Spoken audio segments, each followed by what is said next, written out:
বন্যার্তদের পাশে দাঁড়িয়েছেন ভোলার অন্যতম স্বেচ্ছাসেবী রক্তদানের অপেক্ষায় লালমোহন সংগঠন।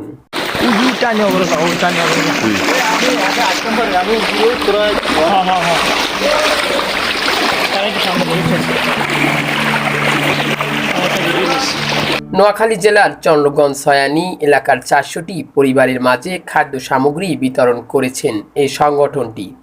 ত্রাণ সামগ্রী বিতরণ কার্যক্রমে ছিলেন উপদেষ্টা শামীম রেজা রাকিব, পঞ্চায়েত প্রতিষ্ঠাতা সোহেল রানা, পরিচালক শাহ মোহাম্মদ সাখাওয়াত, সাধারণ সম্পাদক মোহাম্মদ বিলাস, সক্রিয় সদস্য আবদুল্লাহ তাইয়েব, ওমর রায়হান, অন্তর সাংগঠনিক সম্পাদক রাজু, আশরাফ আলী, তানবীর সহ অন্যান্য সদস্যবৃন্দ।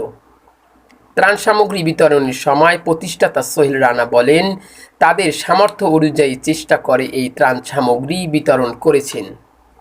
তিনি বলেন, মানবিকতার দৃষ্টিতে সকল সামর্থ্যবান মানুষের উচিত এই ভানুবাসীদের পাশে থাকার।